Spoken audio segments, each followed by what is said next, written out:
हरियाणा की हर अपडेट के लिए बेल आइकन दबाएं और सब्सक्राइब करें STV हरियाणा न्यूज। नमस्कार, स्वागत है आपका हरियाणा न्यूज में और फटाफट हरियाणा लेकर मैं हूं आपके साथ संदीप निरंजन सरकार। किसानों के आंदोलन को 31 दिन हो गए हैं। एक तरफ जहां किसान लगातार आंदोलन पर है, वहीं दूसरी तरफ किसानों ने अब सरकार के न्योते पर अपना जवाब भेजा है। किसानों ने सरकार को बातचीत का प्रस्ताव भेजा है। 29 दिसंबर को सुबह 11 बजे बैठक का प्रस्ताव दिया गया। हरियाणा निर्वाचन आयोग ने नगर निगम सोनीपत चुनाव के लिए जिला निर्वाचन अधिकारी की देखरेख में तैयारियों को पूरा कर लिया। सभी पोलिंग पार्टियां बूथ के लिए रवाना कर दी गई हैं।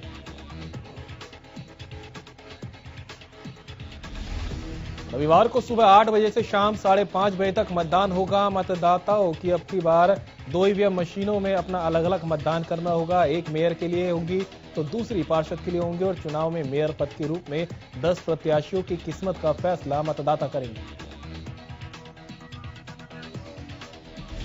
सोनीपत नगर निगम का चुनाव पहली बार हो रहा है और इस चुनाव में विशेष रूप से कोविड-19 के नियमों का पालन करते हुए हर मतदाता को मास्क अपने चेहरे पर लगाकर मतदान केंद्र पहुंचना होगा।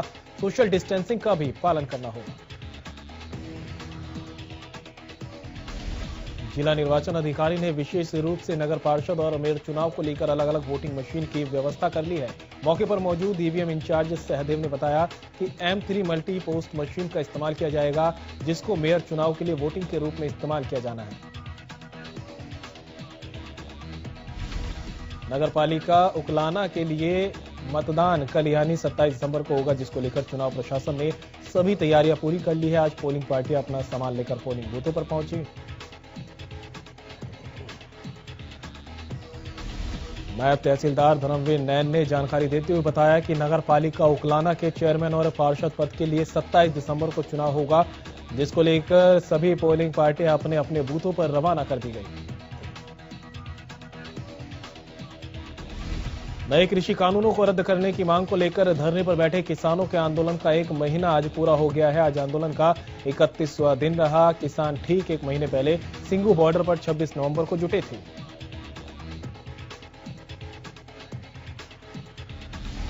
Singhu border, Tikri border, Ghazipur border में पिछले 1 महीने में टेंट और ट्रैक्टर में किसानों की पूरी गृहस्थी बस गई। किसान कृषि कानूनों को रद्द करने की मांग को लेकर पूरी तरह से अभी मोर्चे पर डटे हैं। किसान आंदोलन के 31वें दिन एक दुखद समाचार भी सुनने को मिला, जिसमें 32 साल के किसान की हार्ट अटैक से टीकरी बॉर्डर पर मौत हो गई। ये किसान कैथल का रहने वाला था, जिसका नाम अमरपाल था। फिलहाल अमरपाल के पार्थिव शरीर को पोस्टमार्टम करवा दिया गया।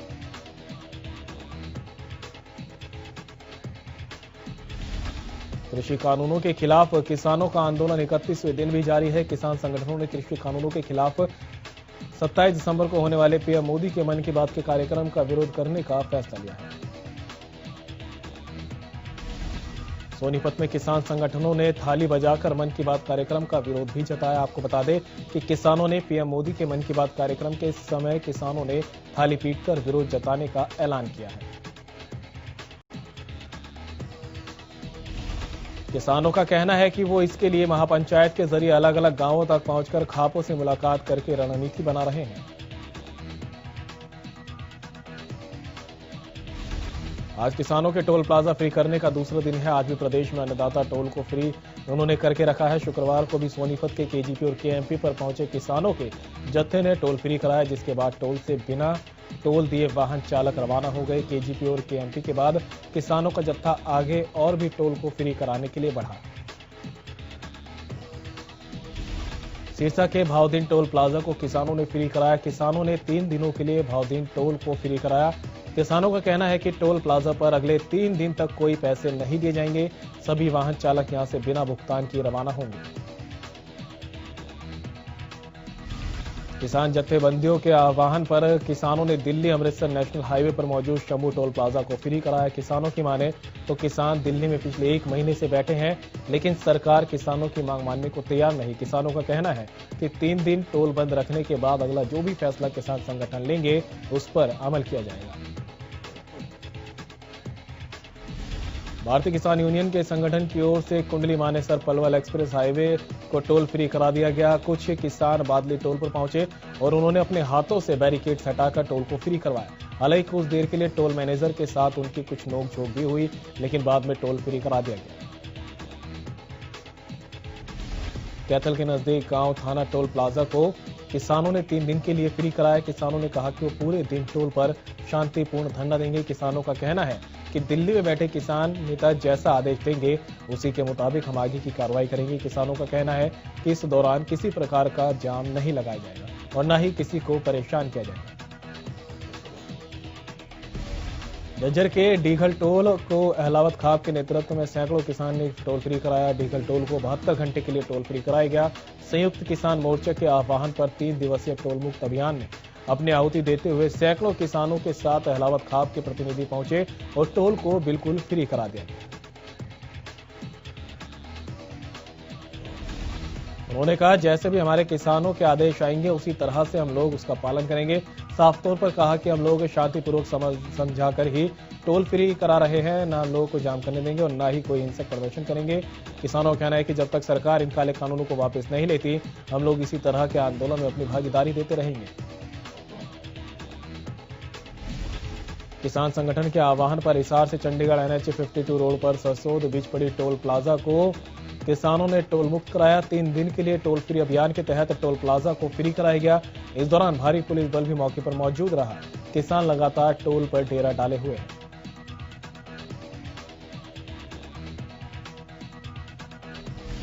रोहतक के मकड़ौली टोल प्लाजा को किसानों ने फ्री किया। किसानों ने टोल को सुबह 7 बजे से ही फ्री किया।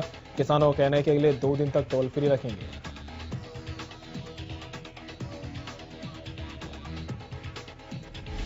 कड़कती ठंड के बावजूद चंडीगढ़ हिसार मार्ग पर गांव थाना में स्थापित टोल प्लाजा पर किसानों का संघर्ष जारी। दूसरे दिन भी किसान टोल प्लाजा पर डटे हुए हैं। बता दें कि बीती रात भी किसान यहां पर मौजूद रहे ताकि यहां पर टैक्स के नाम पर वसूली ना हो। बहादुरगढ़ के रोहट टोल को भी किसानों ने टोल फ्री कराया। किसानों ने शुक्रवार देर रात टोल फ्री कराया और सुरक्षा के मद्देनजर टोल पर भारी पुलिस बल भी मौजूद रहा। किसानों की ओर से शुक्रवार से प्रदेश में सभी टोल प्लाजा को फ्री किया जा रहा है। वहीं कुछ टोल ऐसे भी हैं जो अभी तक फ्री नहीं किए गए। सोनीपत के KGP टोल को किसानों की ओर से अभी तक फ्री नहीं कराया गया। वहीं फरीदाबाद में भी अभी तक टोल को फ्री नहीं किया गया।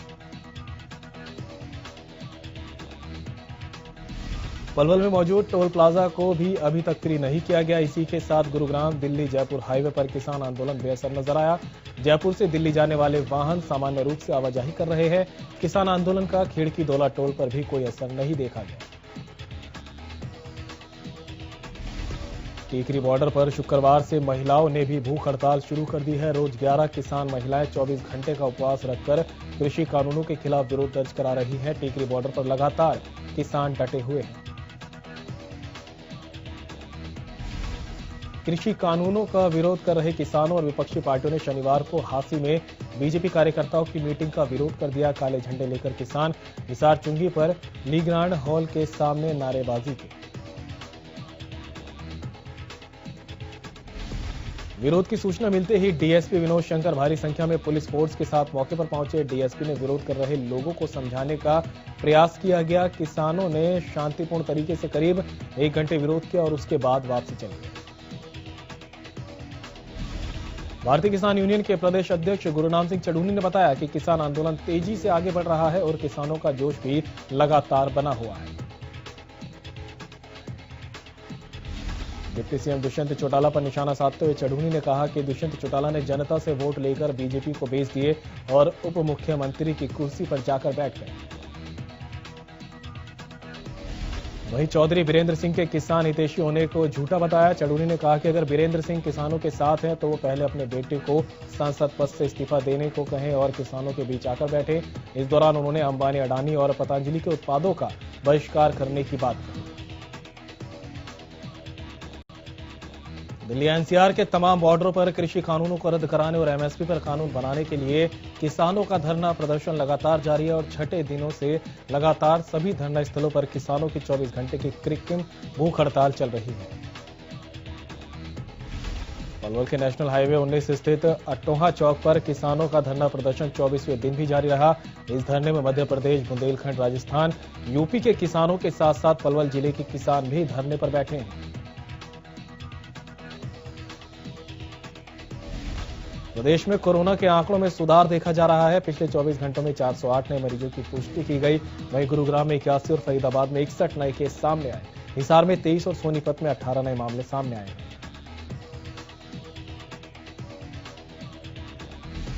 भिवानी के चौधरी बंसीलाल विश्वविद्यालय के श्रीनिवास रामानुजन शैक्षणिक भवन का उद्घाटन किया गया। भवन का उद्घाटन मुख्यमंत्री मनोहर लाल ने तरंग माध्यम से किया। इस मौके पर बतौर मुख्यमंत्री अतिथि कृषि मंत्री जेपी दलाल पहुंचे। लगातार कोहरे से बढ़ रही सड़क दुर्घटनाओं पर आरटीए विभाग सक्रिय हो गया है। विभाग द्वारा पिछले कई दिनों से अभियान चलाकर सभी वाहनों पर रिफ्लेक्टर टेप लगाए जा रहे हैं। यमुनानगर के अलग अलग इलाकों में विभाग की टीम खुद जाकर वाहन चालकों को जागरूक करके उनके वाहनों पर रिफ्लेक्टर टेप लगा रही है। यह अभियान दिसंबर के शुरू कर दिया गया था। सबसे पहले शुगर मिल में आने वाली सभी 700 ट्रॉली पर रिफ्लेक्टर टेप लगाई गई थी। मामले में आरटीए सचिव भारत भूषण कौशिक ने बताया कि रोड सेफ्टी की मीटिंग के बाद सभी वाहनों पर यह रिफ्लेक्टर टेप लगाने का निर्णय लिया गया था, जिसमें ट्रैक्टर, ट्रॉली, बस, मैक्सी कैब, ट्रक जैसे वाहन शामिल हैं। पानीपत में एक युवक को एक युवती को छेड़ना भारी पड़ गया। दरअसल लड़का कई दिनों से लड़की का पीछा कर रहा था और उसे परेशान कर रहा था, जिसके बाद जब लड़की के सब्र का बांध टूटा तो उसने सरेआम लड़के की बेरहमी से पिटाई कर डाली। सोशल मीडिया पर पिटाई का ये वीडियो तेजी से वायरल हो रहा है। लड़की का गुस्सा इस कदर फूटा कि लड़के को बचाने जो भी आया वो उसे भी पीटती चली गई। हालात बिगड़े तो मौके पर पुलिस को आना पड़ा। लड़के को भीड़ से निकालकर पुलिस उसे अपने साथ मॉडल टाउन पुलिस चौकी में ले गई। फतेहाबाद के बनमंदोरी मेहुवाला गौशाला पर चोरों ने चोरी की वारदात को अंजाम दिया। गौशाला में रखे दान पात्र को चोर उठाकर ले गए। चोरी की पूरी घटना सीसीटीवी में कैद हो गई। इस मामले में गौशाला संचालक की ओर से पुलिस को शिकायत दी गई, जिसके बाद पुलिस मामले की जांच कर रही है। नागल चौधरी के पास गंगुताना पहाड़ी में अवैध खनन करते एक जेसीबी और एक ट्रैक्टर को काबू किया गया। हालांकि खनन माफिया चकमा देकर भागने में कामयाब रहे, लेकिन खनन माफिया अपने साधन लेकर भागने में कामयाब नहीं हो पाए।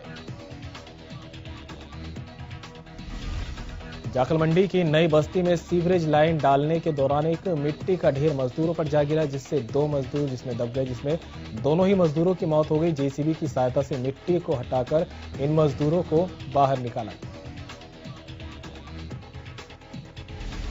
प्रदेश में रेप जैसी घिनौनी वारदातें दिन ब दिन बढ़ती जा रही हैं। ताजा मामला यमुनानगर से सामने आया, जहां गुरुवार रात 5 बदमाश एक महिला के घर में घुस गए, जिसके बाद बदमाशों ने महिला के पति को बंधक बनाकर महिला के साथ गैंगरेप की वारदात को अंजाम दिया।